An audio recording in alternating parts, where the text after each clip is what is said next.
Greetings, gang. Don't know when this one's going to get put up, so I won't say happy whatever day it is. It just depends on when I get it done. But I wanted to kind of show you a simple way to do this bone broth and bone meal. I know a lot of you guys said in the comments that you do one or the other. My question is, why don't you do both? So this can be done with any bones, but this is just a good one to do on Thanksgiving because you got a bunch of bones all at once. So flip this over, and there is what is left from our turkey carcass, all cut up and everything. Now, big catch is there's a bunch of cartilage on there. You can still see there's little bits and pieces of meat and everything like that. So this is where I'm going to start and make the bone broth. So easiest thing to do here is just dump all this in a pot of boiling water and boil the living crap out of it till everything falls off the bones.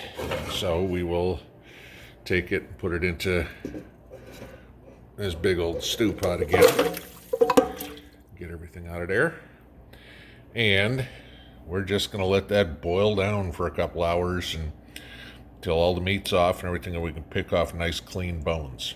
So when I get that done, I'll show you what I got next. See ya. Okay, gang, I'm back about 3 hours later.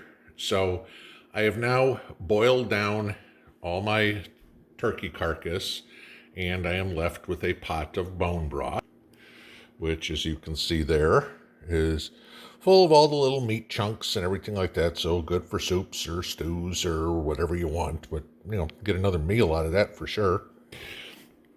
And of course, a bowl of bones.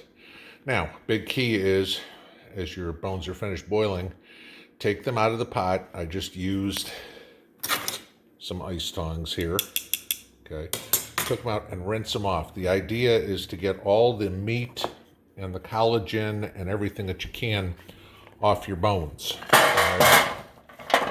Now what I want to do is spread them all out on a cookie sheet best I can.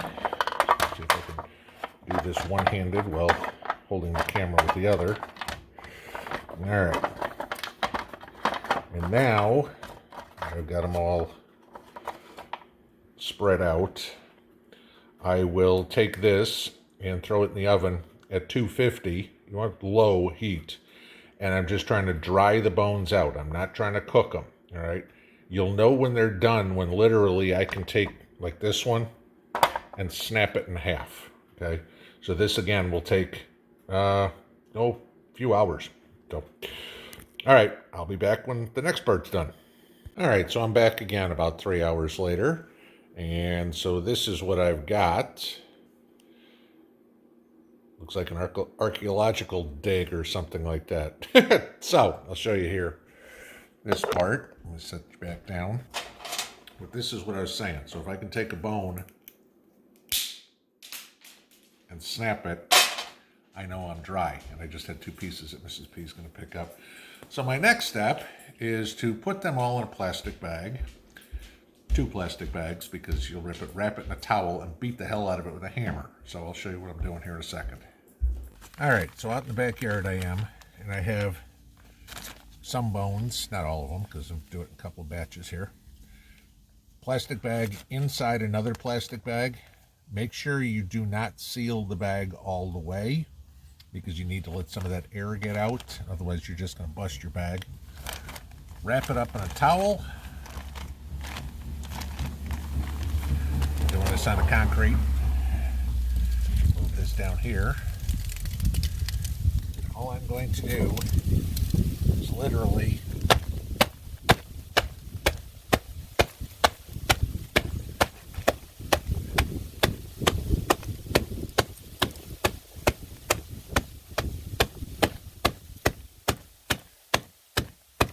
beat the crap out of it. Now, as you can see, that's kind of what I've got left. So I'm going to beat it some more.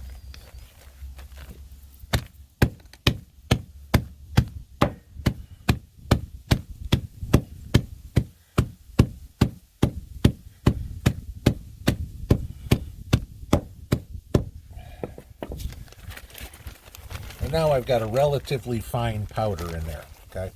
So let me do the other half of them, and I'll show you what I do next. All right, like I said, 2 bags. That's what the inside bag looks like, if you can see how shredded it is. Obviously, the bones get sharp, okay? Second one doesn't look so bad. That's the one that's obviously taking the brunt of it there. But this is what I wind up with. Okay, so it looks like a, I don't know, bowl of nuts or something. So what I'm gonna do from here is I'm gonna throw it in the blender. Hang on. All right, first half.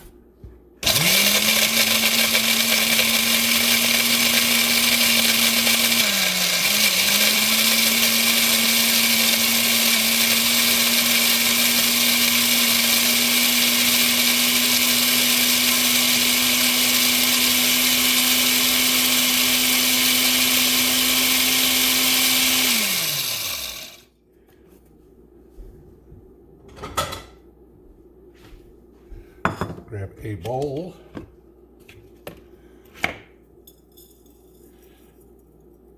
Yes, if you noticed, no fingers in the blender this time, so nobody has to get on me about that.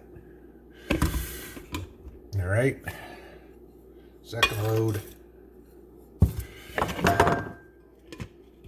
Cover it up.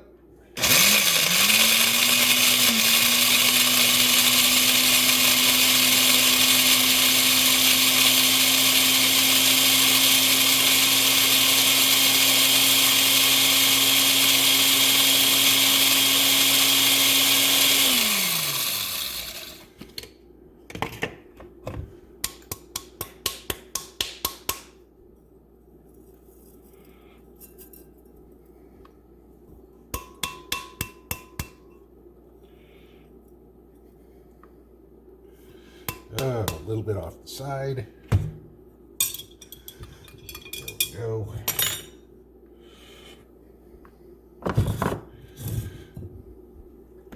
And I now have, boom, a bowl of nice fine bone meal that will be excellent in the garden, around my tomatoes, around my peppers, anywhere I need to put something that's high in calcium in it.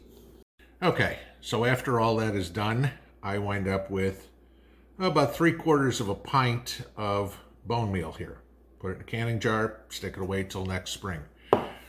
I know it's not a huge cost savings or whatever. I mean, you look at online and you can buy bone meal for $2 or $3 a pound, but all right, fine. For what otherwise I was going to throw it away in the garbage, I just saved $2 or $3 just out of my turkey. And I mean, mind you, I had a little turkey. This was only a 12-pound turkey. So if you got a big one, you're going to get a lot more than this. But I wanted to give you all of that as another way to use the resources you have, because we know what the price of fertilizer is going to get. If you saved your turkey bones, made your bone broth, make some bone meal. Have a good Friday. Pinball out.